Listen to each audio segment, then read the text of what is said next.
Graça e paz, queridos irmãos, um ótimo dia, uma ótima quarta-feira, hoje 22 de maio de 2024, nosso devocional está no exuberante capítulo 7 de Romanos. Que leitura maravilhosa, eu te aconselho a ler, reler, ouvir o comentário e comentar também, se surgir alguma pergunta, é muito bem-vinda aqui nos comentários do YouTube. Se você está ouvindo pelo WhatsApp, vai no YouTube também, faça a sua pergunta, comente, compartilhe para que essa mensagem possa chegar a todas as pessoas e a mais pessoas também. Paulo, ele continua dentro do seu tema aqui acerca da santificação, acerca da lei. Ele vai dizer aqui no início, falando exatamente sobre a lei. Ele diz assim: meus irmãos, fala a vocês como pessoas que conhecem a lei. Acaso vocês não sabem que a lei tem autoridade sobre alguém apenas enquanto ele vive? E aí ele vai esclarecer aquilo, ele traz um exemplo, ele diz: pela lei, uma mulher casada está ligada ao marido enquanto ele estiver vivo.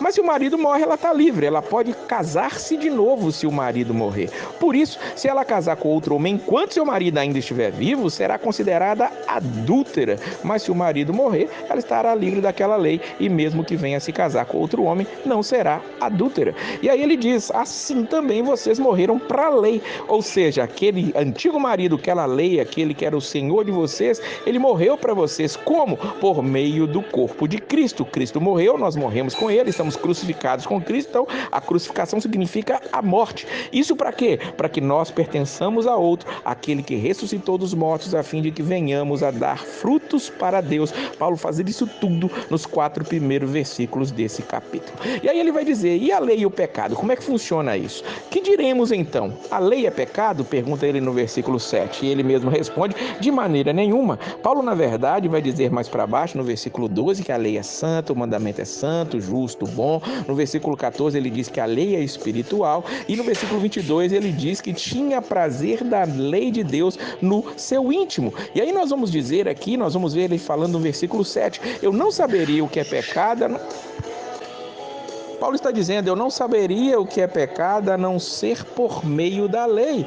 Eu não saberia o que é cobiça se a lei não dissesse não cobiçarás. Mas essa lei, ela vai estar mostrando para a gente o pecado, mas não resolvendo o problema. Então Paulo pergunta: então o que é bom se tornou em morte para mim? Ele: de maneira nenhuma. Mas aí Paulo agora ele vai entrar aqui como que fazendo um pensamento, colocando, eu fico imaginando Paulo escrevendo isso, pensando sobre isso para colocar aqui. Ele entra num dilema, mas esse dilema tem uma resposta. Acompanhe comigo dos versículos 15 ao 17. Não entendo o que faço, pois não faço o que desejo, mas o que odeio. E se faço o que não desejo, admito que a lei é boa. Nesse caso, não sou mais eu quem o faz, mas o pecado que habita em mim. Aí no versículo 19 ele continua: pois o que faço não é o bem que desejo, mas o mal que não quero, esse sim faço. Esse eu continuo fazendo. Ora, se faço o que não quero, já não sou eu quem o faz, mas o pecado que habita em mim. Quando quero fazer o bem, o mal está junto de mim. Paulo está dizendo aqui aquilo que nós já falamos lá no capítulo de número 6. O pecado está tentando tomar de novo as rédeas da vida dele, está tentando tomar de novo as vidas das nossas rédeas, que já fomos crucificados com Cristo. É interessante que é uma luta constante que nós temos entre a graça e o pecado, entre a graça e a lei, entre o pecado e a santidade. E Paulo está dizendo, ele admite ali que a lei é boa.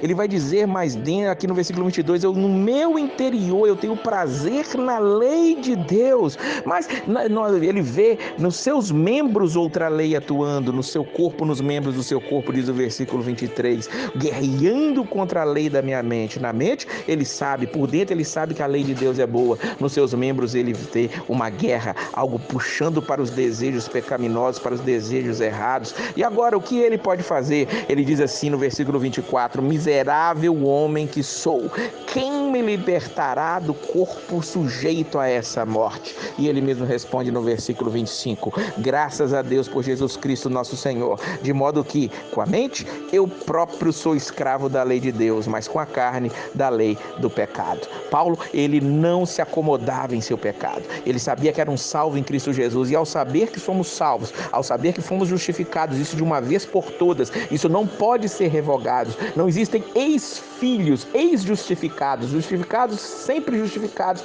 mas evidência da justificação é justamente essa luta constante contra o pecado que tenta tomar as nossas vidas. Infelizmente, até as nossas boas obras, elas estão manchadas pelo pecado. Ele disse no versículo 21, quando quero fazer o bem, o mal está junto de mim. Ele vê que o pecado está ali continuamente tentando dominar, tentando tomar de volta o seu ser. Por isso ele vai se submeter a ações espirituais. Ele vai orar, vai jejuar, vai buscar, ele vai se submeter a Cristo e o próprio Deus vai dar a ele, conforme ele vai dizer lá em 2 Coríntios, o espinho na carne para ele não se exaltar. Para quê? Para que o espírito venha crescer, que nós possamos alimentar o nosso espírito. Quem nos libertará do corpo dessa morte? Graças a Deus por Jesus Cristo nosso Senhor. Ele é quem faz essa obra em nossos corações. Que Deus possa abençoar a sua vida e a paz